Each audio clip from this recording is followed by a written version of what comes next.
evening and welcome to the Nobody Asked Me Guys show. Guys, listen, the show tonight is going to be setting everyone's imagination on fire. Now, why are we going to be on fire?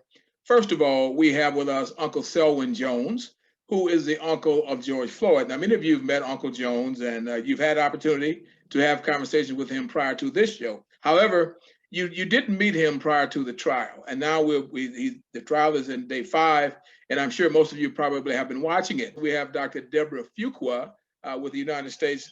Also tonight will be joining us. We will be blessed with 2 beautiful ladies. First of all, Mrs. Elaine Eason-Steele and Mrs. Anita Peak. Now, Mrs. Elaine Eason-Steele is the co-founder of the Rosa and Raymond Parks Institute that's located in Detroit, Michigan. Yes, I did say co-founder. She's the actual co-founder. She worked with Mrs. Parks until her time on earth had expired.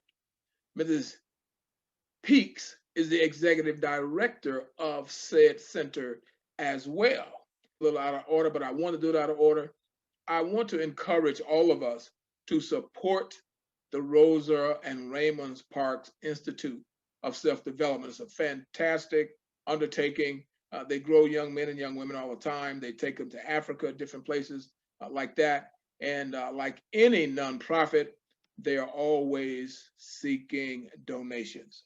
So guys, with that, without any further ado, Brother Selwyn Jones, we want to be great guests, and we're going to ask Dr. Deborah Fuqua if she would share a little bit with us about her title and what her responsibilities are. Dr. Fuqua, good evening and great to have you with us. Thank you, as always. Well, I am the Diversity and Inclusion Program Manager for a government agency. I'm also the CEO of Dr. D's Leadership Corner. That's a training and development for leadership. And so I've been on the scene in regards to human resources development for 20 plus years now. And so I kind of ended up in EEO. And so here I am. In 2020 last year, I had one of my coworkers, she approached me and she made a statement and she said, "You need to know your place." Wow. Okay. So you need to know your place. So, Mr. Lawrence, what do you think if somebody was to tell you you need to know your place? What first comes to mind when you hear that? Okay, Dr. Fuqua, well, first of all, Brother Selwyn, that's okay because you could feel free to answer this well. But the first thing that will come to my mind, Dr. Fuqua, is all of the things that we deal with in this country when it comes to racism, when it comes to privilege, when it comes to people feeling and they have convinced themselves that they are superior to individuals that look like us. So to be very frank with you, I probably would have to gather myself first, even though I know why they said that. I'd have to gather myself before, even if I chose to respond, because it may not be appropriate at that time, but I certainly know what that individual would mean, as being that I'm lesser than, and I should not be, quote, moving in a way that indicates that I'm somebody special other than someone to be subservient. So to give you the story behind that statement, so me and my supervisor, actually, we were preparing for a meeting and we had this individual, which was from our same office. She made some packages up for us so that we could pass out during the meeting. Well, she passed them out for us. Well, we ran out maybe 10 minutes after the meeting started. So I went downstairs and I asked her, I said, "Can you make some more copies up?" And she said, "Yes, sure, I'll make them up for you." And so while I was waiting on her, she kind of looked at me with her hands on her hips. "You need to know your place." And she said it a few times. And I'm like, "Excuse me? Excuse me. I know my place. I'm not understanding your statement. You need to know your place because you should be not sitting at the table with the captain and the executive director." Now, I am the program manager for diversity and inclusion. The meeting was about diversity and inclusion. I had every right to be at the table. But she said I had no business being at the table, that I should have sat along the wall with the secretary. Can I get this? Can I get in on this? Yes. Sure. White folks. But allow her to finish, like please. Allow her to finish, please. I hate that. Okay. Okay. Allow her to finish, please. And so, no, he's fine. He's fine. And so, you know, after I kind of looked at her, it kind of blindsided me a little bit. I was kind of like, what? You know, 2020, it happened last year. And so we're still dealing with things like that in the workplace. And you can't go to a certain point, because me as a Black woman, if I'm to say something that's out of the way, then I'm categorized as an angry Black woman. So we have to carry ourselves a certain way. So at that point I said, you know, thank you. I went back up to the meeting.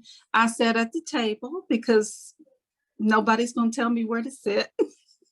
And after the meeting, I had a discussion with my supervisor. So she spoke and canceled the employee about that. The thing that bothers me is that it doesn't matter how hard you work to accomplish things in life.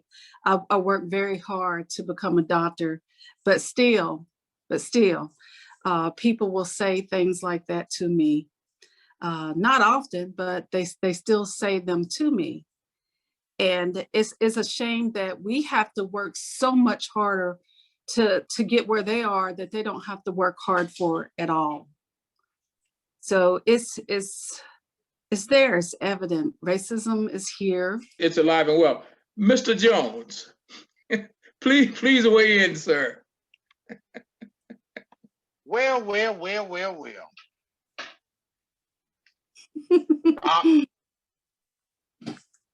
I hate that for you, because a Black woman is pretty much the key to our success. You are a Nubian princess. I hate that. I've been talked down to and humiliated far too many times by a Caucasian person because they were above me. They were better than me because they were whiter than me. So when a sister tells me that, I take that sort of kind of personal. And what I had snapped and wanted to, because I've been told that before, you know your role. Well, I know my role, and my role is not to be controlled by anybody that I don't want to be controlled by. Simple, because we've been controlled our whole lives by a certain race for a certain reason, because they were taught that they were better than us. And that just don't work for me no more. So, Doc, I appreciate you handling it the politically correct way, but sometimes telling somebody to shut their face works too. Okay, I'm done.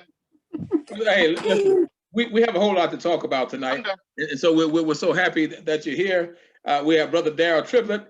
Brother Triplett, allow me to say to Dr. Fuqua and to Brother Selwyn is that Brother Darryl Triplett played an instrumental part in our book, Just an Ordinary George, 846.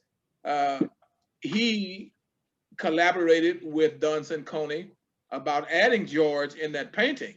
And he was the first person out of the three of us to even mention the fact of adding George to that painting. So he's played a crucial role in this whole piece. And we just, our brother, listen, hey brother, listen, we're happy. What up, Darryl? How you guys doing? We're great, brother. How about yourself? What up, Darryl? I'm good. Look, I'm glad to join you. No, I'm glad to join you guys this afternoon. I got to thinking about George Floyd, and I heard he liked to play basketball, and he was an athlete.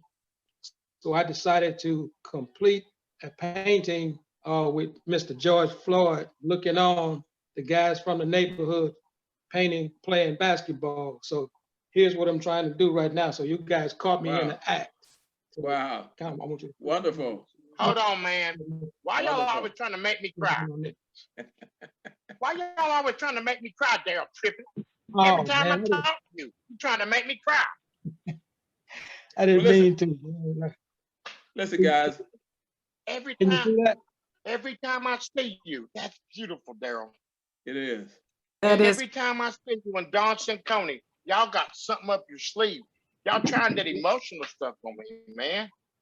Well, I'll tell you what, I need you guys to help me name this painting. I need a title for it. Selwyn's. Say that again. Selwyn's. Oh, wait a minute, man. He's messing around right now, guys. Well, listen, guys, excuse me a moment. You know, we can, if you don't mind, I think now we have Mrs. Steele and Mrs. Peak on with us. Is that correct? Yes. Correct.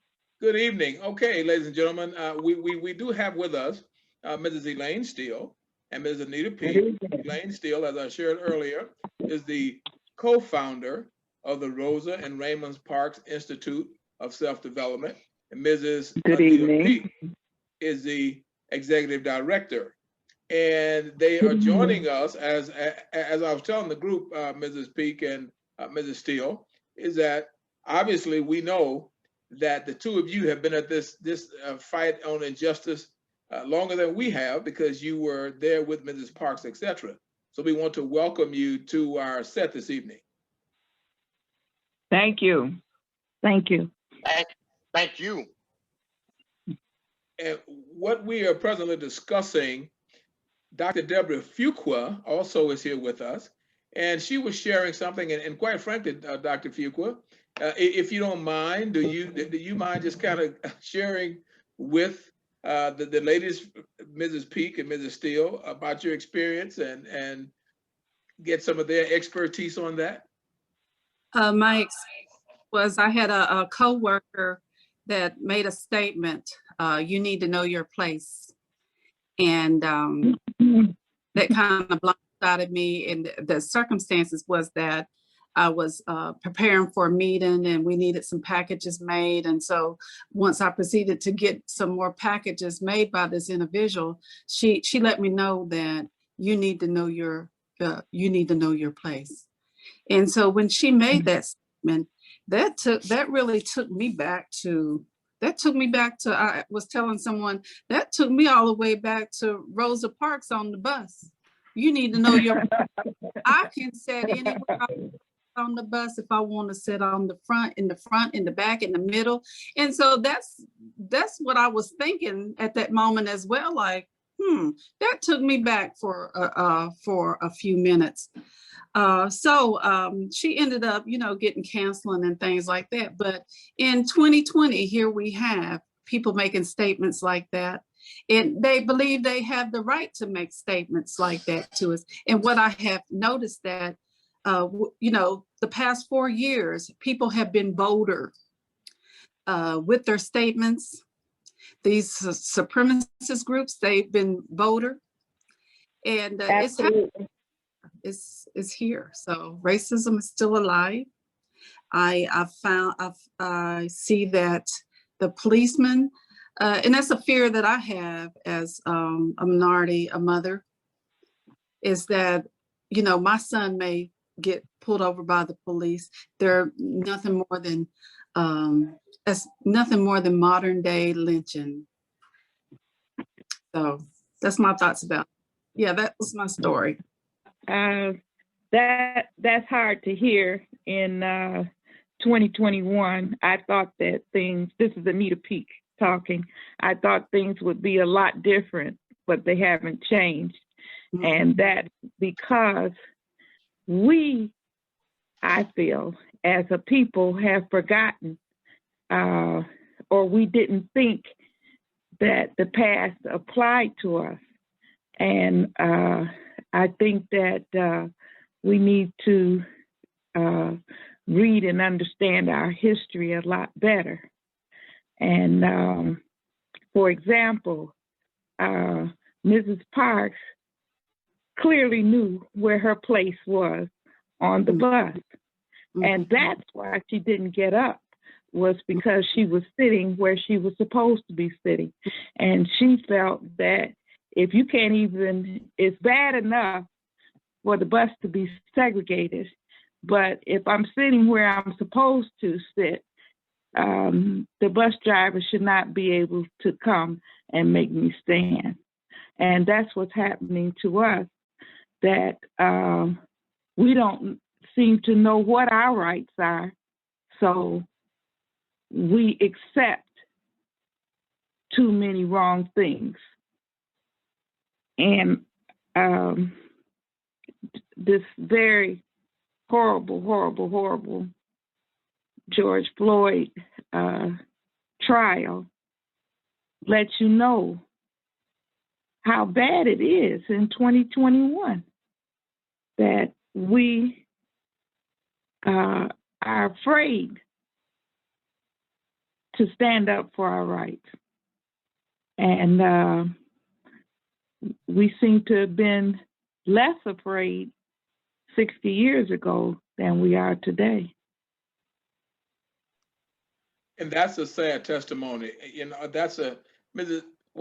Speak, that's a sad testimony, because I would venture to say that most of us that's on this panel right now, and that will be moving forward, cannot agree with you more. And it is very alarming when we hear the younger versions of us think, and as you just alluded to a moment ago, that there's nothing wrong and it doesn't apply to them, a la more and more people voting, quote, Republican, and more specifically for Donald Trump, when you see that he has complete disdain for you, don't even think you should be in any place of note, and they still seem to be oblivious to what's happening. And you are so right, and that's very sad.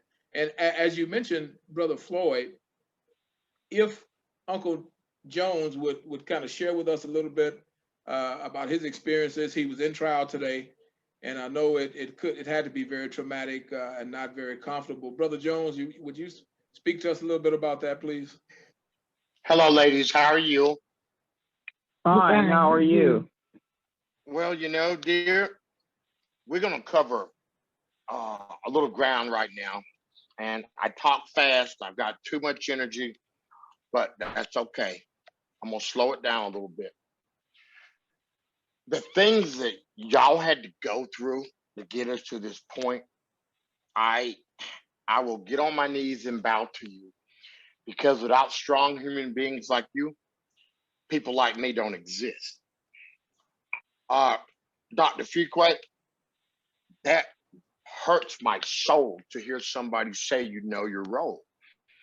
And the reason why I say that is because I live in a town of 1,200 people, white people.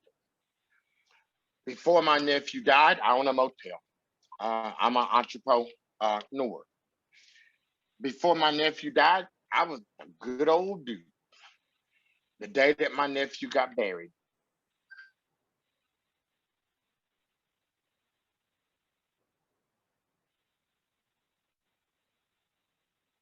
there was a Confederate flag on our police uniform patch. Well, I've been going around that little town for 15, 18 years, and it never dawned on me. But once it dawned on me, I spoke upon it.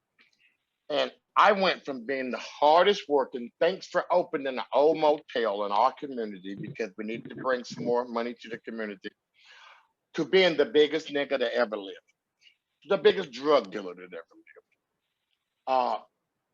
I went from being a business owner, I still am a business owner, to you cannot make no decisions in our town because you're not from here.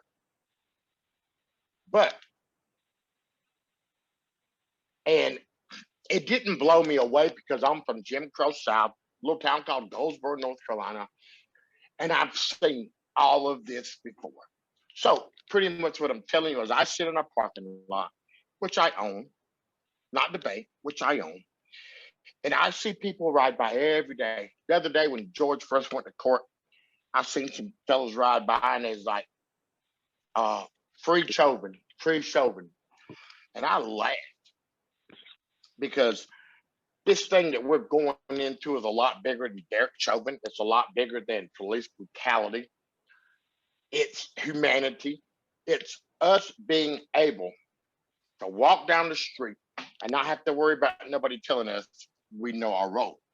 It's about us being equal as men and women, as Black men and Black women. So nobody are able to humiliate, shame, and disrespect. What they did to my nephew, I look at it in a different way. I look at it as my nephew could have made better decisions in his life. He was a human. He made horrible decisions. But what happened is the quasars had to line up. And what I mean by the quasars had to line up, we had to have Darnella Frazier there. We had to have George Perry Floyd there. Then we had to have Siobhan there, Chauvin. And when all those things lined up, what it did is it showed everybody in the world what hatred, control, and power is. We have a better chance now for people to understand what being Black is about than we ever had before. So if I had to give up my nephew to put us in a position to change the world, as Miss Parks changed the world, as Dr. King changed the world, I'm okay with that. I'm okay with that. I'm okay with giving up my nephew that I love, that was a big, fun-loving, crazy rascal that had issues, to make this a better place for me, mine, yours. Because it's about Black Lives Matter, because I'm Black. But it's about all life, because we gotta make this place a better place. And the only way we do that is communicate, conversate, educate, and irritate. And that is what Uncle Selwyn is about. The end. Amen. Can I say hallelujah now? Amen. Yeah. Girls, I don't stop all day, every day. Melvin tell me, I call Melvin at 12 o'clock at night. Bella, don't you know it's 12 o'clock at night? I got an idea. You know, because I being in court today and seeing, I'll get sad here for a second.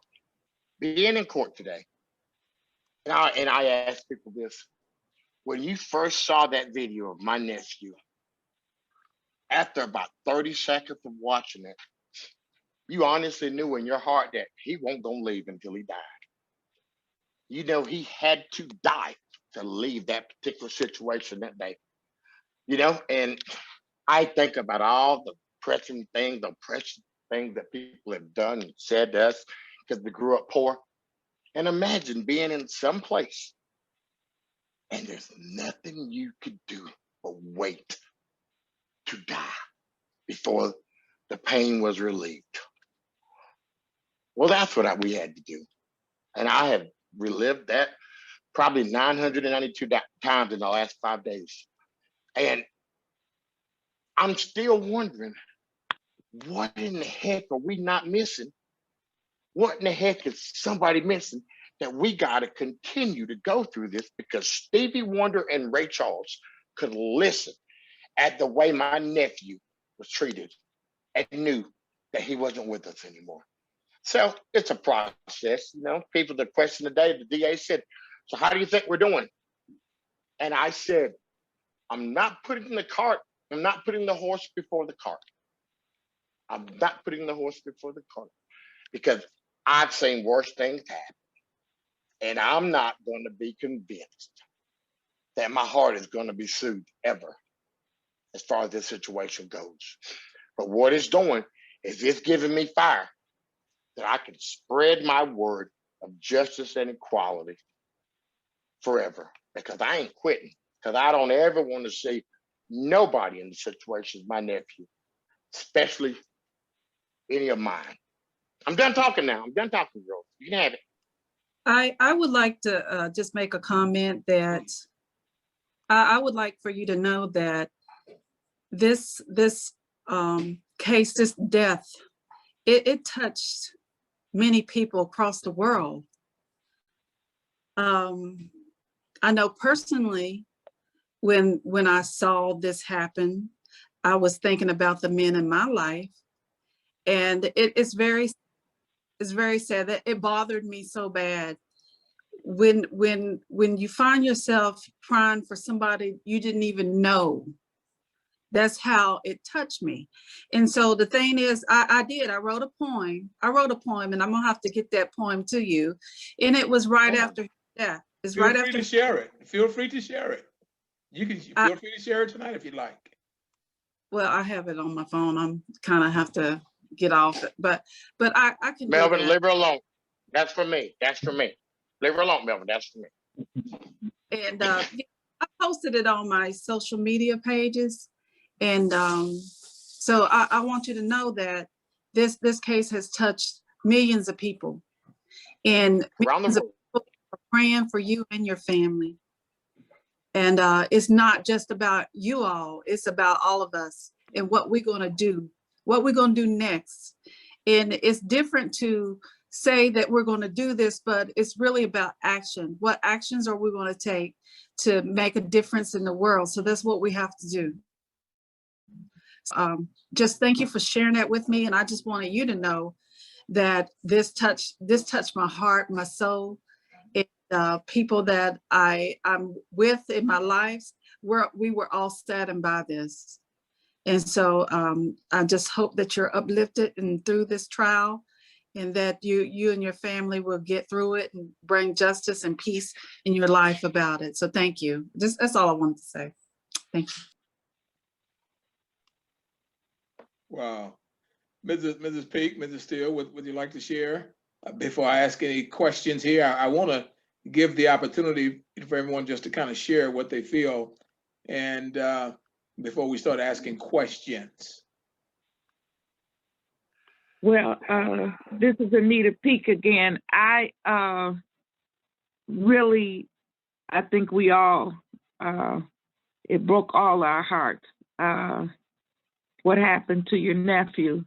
But what it made us do is remember that we have to stand together. Now, I know that there were people who intentionally caused violence to make it seem as if it was a violent event, but it wasn't. Thousands and thousands of people across the world came together because everyone could see that that was a horrific thing. And that's what the civil rights movement of the 50s and the 60s was about the fact that things were so horrific, and that if we stayed together and stood together, we could make a difference. But we also found out that even when you change laws, you don't change hearts. And that's what hopefully this time, maybe we can change more hearts because of the awakening. And that's what I'm hoping and praying for. And no one will ever forget George Floyd, but I want them to remember him as a person who stood for all of us. And I think that if we work at knowing our history, because the 13th Amendment is still there, it says that if you go to prison, that you are still a slave. And we've got millions of slaves right here in the United States with the number of people in prison. And we don't think about it, but it's a fact.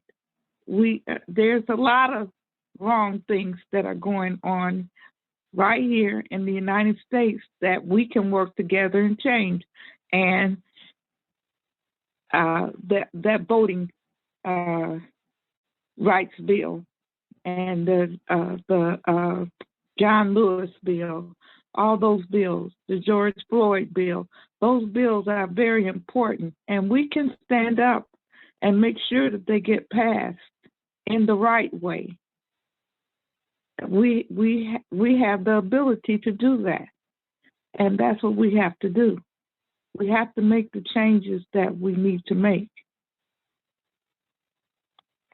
This is Eason-Steele, and support for what Anita Peak just said, and of course, as she stated clearly, that you have all of our sympathy for your loss, and we have lost so many also. So we really can honestly say we know how you feel. But peace and blessings, and that's why we are here this evening to see how we can continue to go forward in strength and unity and helping one another. Go ahead. Okay, did you hear my statement? Yes, ma'am, I did. Okay, thank you. Yes, ma'am. Yes, ma'am. I was piggybacking off of that to share with our audience that the Rosa and Raymond Parks Institute, Mrs. Steele and Mrs. Peak, were the first to write a letter of support in supporting the, excuse me, Justice for George Floyd Act. We inquired of them and asked them, and they said, well, sure, we'll be happy to do so. And you can find it, excuse me, up on YouTube, etc. Because we wanted people to understand this as we're talking about George. First of all, you know, when I was researching George, and I saw where people saying, you know, oh, he was a great guy, he's a neighborhood guy, and he tried to support positive things people were doing, etc., etc. Then there was a quote. It said, you know, when he was doing things that he thought it was going to work out right, he wanted to work out right, he would always use this term, and it was be, I'm for you. And you know, ebonically speaking, you know, we know I'm for you. We know what that means. I am for you. So when they try to vilify this young brother and talk about his drug usage and all of that, you know, obviously we are all intelligent enough to understand that they always try to put the victim on trial to cover their own tracks.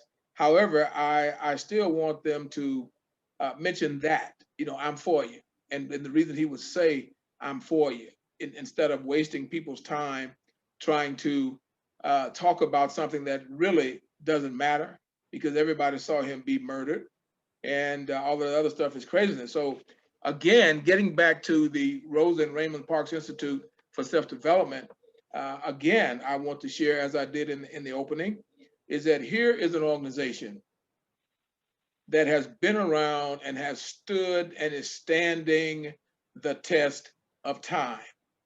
And it is organizations like the Rosa and Raymond Parks Institute, but we're talking specifically about the Rosa and Raymond Parks Institute, that should be holistically supported. You know, we like to talk about 501c3s and we like to talk about causes that we give. Well, Brother Jones already alluded to that. If it were not for us being able to stand on the shoulders of Mrs. Parks and others, then there would be no us. There would be no the Nobody Asked Me guy show. There would be no Dr. Fuqua. There would be no Darryl Triplett. I mean, it just would not be, because we would probably still be, with many of us growing up in the Jim Crow South, dealing with things that we're dealing with now. However, we do know how to maneuver and move around. But the sad part is, as Mrs. Peak has already shared, is that we seem to be further back. Our younger people seem to be further back in their forward thinking and understanding that all of this that's happening is directed to them as well as the older of us. So as we try to avoid, you know, my guests know how I am on this show. I try to avoid cookie cutter questions, but I have to ask this question. When we experience catastrophes like that of Mr. George Floyd, where do you think that put us as a people when we will not support the Rosa and Raymond Parks Institute, when we would not support Dr. Fuqua, when we would not support Mr. Jones, when we would not support Mr. Triplett? Where did you think that put us? Or where do you feel that put us? And anyone, please feel free to address that. Sadness. We as a race have to uplift each other. If nobody says anything, nothing happens. So everybody has to pull together and just count on those people like ourselves that are trying to win the battle. Because Melvin, Loris, me and you have won more battles in the last 3 months than most people have won their whole life, just because we care. The most horrific thing I've ever seen in my life is going to combinate and being one of the biggest world changes ever. And like I said, I'm not sitting on my hands. You're not sitting on your hands. I'm sure Dr. Fuqua aren't sitting on her hands. We got to get it, because there's very few people in this world that we live in that have the guts to say, I'm in, I'm all in. And brother, big fella, me and you are all in. You've been in for a long, long, long time. For sure. And I promise you, me and you are in. Me and you are in. Mm-hmm. And that's great. Anyone else like to share before we move on a little further? We don't want to keep everybody all night, but we wanted to have the opportunity to give Mr. Jones the opportunity to kind of, how can I say, deflate, if you will, because I can't imagine sitting in a courtroom, hearing people trying to disparage a member of my family that I love. Well, heck, I love all my family, so that would include any of them.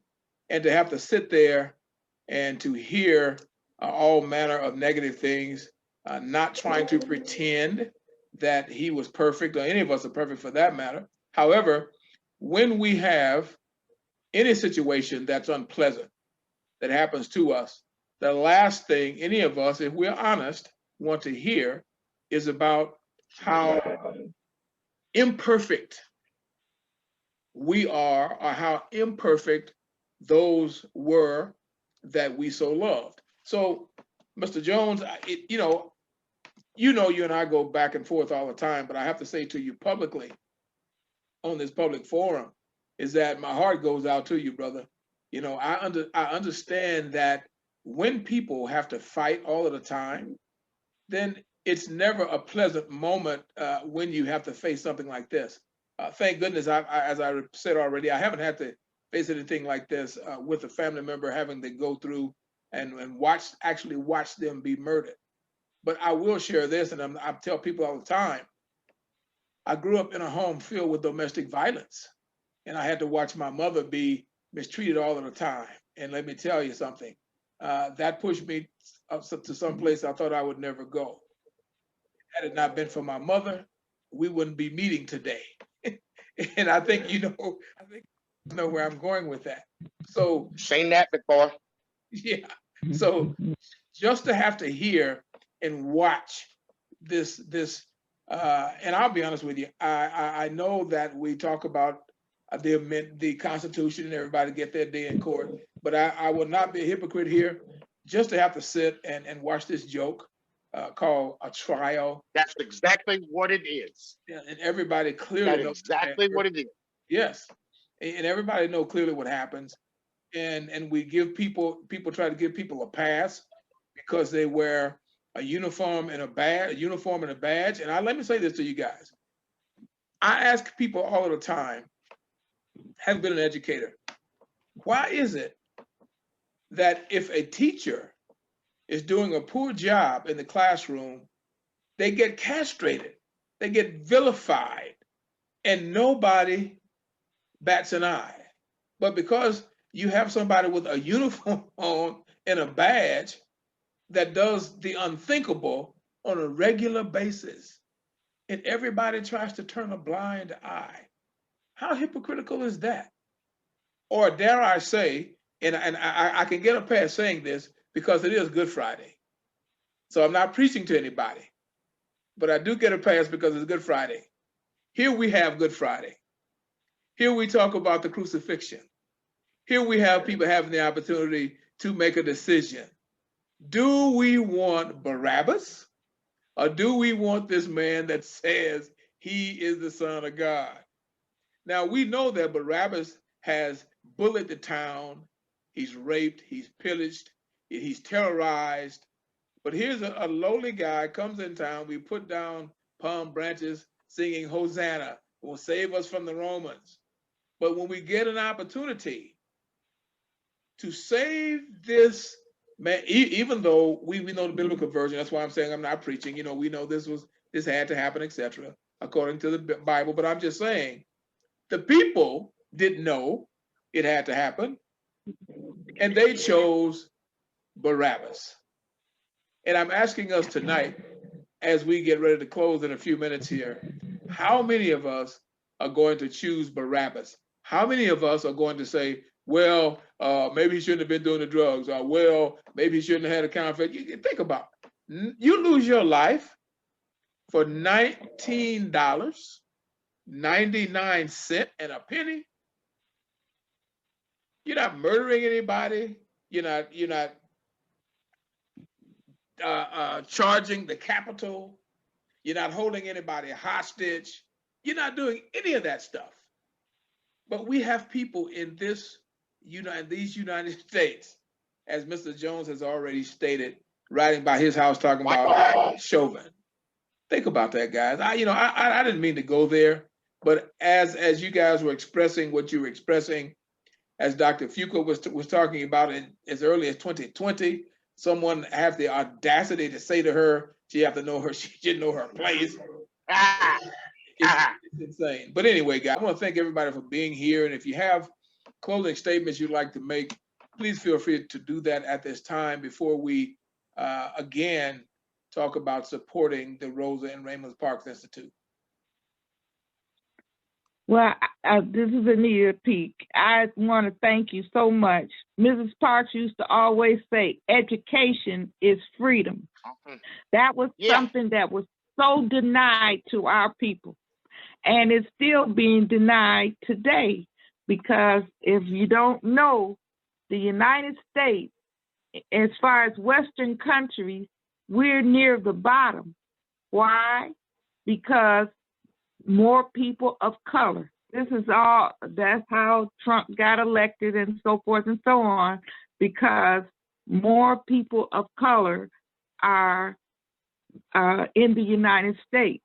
But we have to bring that education system back to where it was, because if we don't, this will continue. Because if we knew our history, we know that the police was the KKK. So, I mean, why would you think anything different from them? And they were so segregated. And why the gun? Why do we have 4 times as many guns as anybody else in the whole wide world? And why do they dump guns in our community? But I could go on, but I'm just saying, we just need to educate ourselves. She used to go to the prisons all the time. Her and Miss Steele, they were in the prison. You'd be surprised at the people who have no business in those prisons that are there. Why? Because of the color of their skin, and they have no money. Those are the two reasons. No money, no education. And no education. Preach. So we got to change it. We've got to change it, because it's not getting better, it's getting worse. I'm doing my part. I'm doing my part here. Thank you. Thank you. I'm doing my part. Dr. Fuqua, would you like to give us some parting thoughts, or? All I would like to say is that, we need to make a difference. Time and time again, this is going to happen. He's not the first one. He's not the last one that this has happened to. We just have to uplift each other, like Mr. Jones had said earlier, have to continue to do that. And, go about it in a way that we can make changes and not provoke, but to make changes and do what we need to do. Because guess what? We're not going to go bust out windows in any kind of federal buildings. We're not going to do that. We're going to do not blowing them up either. Yeah, exactly. But no, no more to say. Thank you for having me. It was a pleasure meeting you all. Thank you. Thank you for being here, Dr. Fuqua. And I'm happy that you shared what you shared, because too many times people seem to get it all wrong. And by getting it all wrong is that, you know, name calling and breaking windows and this, that, and the third. We won't get to talk to people. And as we all know, and allow me to say this, it's all about communication. And Mrs. Peak mentioned it earlier about changing laws and not changing hearts. And it's about getting people to change their hearts. And many times people say that it can't be done or that it's useless. I'm going on record. I disagree. It is never useless. You know, we are all very aware and very familiar with the starfish story. You know, we're all familiar with that guy walking down the beach. You know the story, and it mattered to that one. So when we can share and speak with human beings and get human beings to understand that you are the one to make the difference. You know, it's not looking at somebody else and saying that somebody ought to. So as we conclude this segment tonight of calling Good Trouble, I wanted to name it Good Trouble in honor of John Lewis. And knowing we were going to have Brother Jones on here, I do want to say this. Brother Jones like to give you a laugh, but I'm just going to say this for him, is that I call our white brothers and sisters our less melanated brothers and sisters. And I usually give him a history lesson on when people became white. As a matter of fact, I actually put it in my book about how people actually became white and all of that kind of thing. So, you know, I always share with my friends and colleagues, etc., is that they are less melanated. So we do want to say this. I am in strong support of equality. I'm in strong support of humanity. I'm in strong support of humanitarianism. I was always enthralled as a young man with Mrs. Rosa Parks and her story. And I was very honored, and Mrs. Peak and Ms. Steele, I'm going to say this, I was very honored by a young man named Minchall Dennison. Minchall came to me and mentioned about the Rosa Parks Institute, etc. And initially, to be very honest with you, I'm looking at Mitch, and Mitch is part Asian, and I'm looking at Mitch. I'll be honest with you, I'm like, what do you know about Rosa Parks? I'm serious. I didn't say that verbally. As I talked to Mitch, and I mean, and he was so passionate.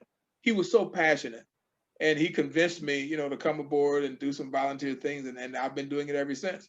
And so I would definitely be a dishonest person if I did not share that if Mitch hadn't done such a great job of selling me on the idea, is that it is, hey man, you know, you're activists, you're always involved in stuff, you need to be involved. I said, man, I heavily admire Mrs. Parks. And when I got to meet Mrs. Steele and Mrs. Peak, it was one of the highlights of my life because of the work that they have been doing over the years, and because of the work that they continue to do. And because I always say, we do not honor our own enough.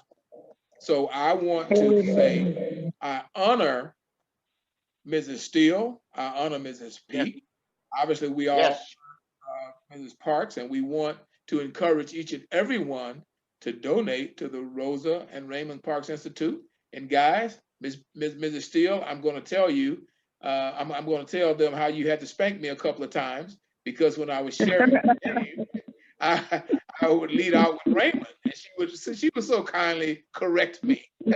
It's the Rosa and Raymond Parks Institute for Self-Development. So, ladies and gentlemen, it's been great having you here with us tonight. We are so happy that you're here, and we do want each and every one to share now. Mrs. Peak and Mrs. Steele, if you will tell our audience how they might contact the Rosa and Raymond Parks Institute for Self-Development. And then Dr. Fuqua, if you would like to share some information, how they might contact you, and we'll close it with Brother Selwyn, giving maybe a last statement, and then we'll be done for the evening. Well, because of the pandemic, the best way is to go through the web, and that would be www.rosaparks.org is the best way to and then all the information is there on the website. And I would like to say that Mitchell is a wonderful asset, and we're very happy that he introduced us to Mr. Lars. Thank you so much. Absolutely. And this is Eason-Steele. I'm the co-founder of the Rosa and Raymond Parks Institute with Mrs. Parks. And it has been a plum pleasing pleasure to do the work and continue the work that we started. And I thank Mr. Lars for his help through the years and his continuation of building the organization. So thank you very much, Mr. Lars. Thank you, ladies. As heavy as I am, I stand on your shoulders. No, you don't. You break it back, man. No. Not only do we appreciate it, but we can handle it. All right. Thank you. Yeah, I don't know about that. Because he's a big boy. That's a lot of trouble brings up in him. Ladies, thank you. My heart is full. And every time I have an opportunity to be blessed with the presence of strong, powerful, beautiful Nubian princesses, I thank you. I thank you for being the queens. I thank you for giving us power to carry on. And I'm in awe. I'm in awe. All I can do is say thank you. All I can do is say thank you. We appreciate you. You're welcome, and thank you for joining us. You're welcome. Thank you. I'm gonna ride this one all the way out, girls. I'm riding it to the end. Hold on for a second. For all the girls I loved before, I can't sing, so I have to be an advocate. I cannot sing or dance, so I can talk, ladies. But like I said, thank you. Thank you for giving me and Melvin the opportunity to be in your lives. And how you get in contact with Selwyn, Uncle Jones? Call Melvin Lars. All right. Thank you. Okay. Thank you. Quick question. With the painting, did he decide a name? Is he taking? Selwyn. What was that? Selwyn. No, Selwyn. Selwyn. Excuse me, Mr. Jones. Dr. Fuqua, no, he did not decide a name. And if you will, if you send those names in to me, I will make sure I get them to him. I guess he was into his painting. I guess he had to go. But no, he did not assign a name. And Brother Selwyn, I respect what you're saying. But I don't think he's going to name it Selwyn, brother. No, the reason why I'm saying Selwyn is it needs to be in my house on my wall. Selwyn's. Okay, I got you. And we can name it just like. Okay. I love that. Okay. Big Melvin, call me later. Ladies, love you. Happy Easter. Have a wonderful, wonderful holiday. Thank and you. Let's do this again. Thank you, and the same to you. Ladies and gentlemen, perfect segue to end our program. This has been the Nobody Asked Me Guy show. And again, we want to thank our guests, Dr. Deborah Fuqua, Mrs. Elaine Eason-Steele, Mrs. Peak, and obviously we want to thank also Brother Selwyn Jones. It's been great. We happy that you're here. Join us each Friday night, 7:00 p.m. And we come to you with different kind of guests, as you guys know, and we love you being here. So again, we just want to thank you. You can contact us at the Nobody Asked Me Guy Show at gmail.com. And also, we are not too distant to be reached via telephone, 440-935-0374. Guys, it's been a blast. We thank you so very much. I'm your host, Melvin Casey Lars from the Nobody Asked Me Guy show. We want everybody to have a great and blessed night. We wish you all a happy resurrection weekend, and hopefully you get to wear your best dresses and your best suits on Sunday. Have a great and blessed day. Thank you, and the same to all of you. Thank you. Bye.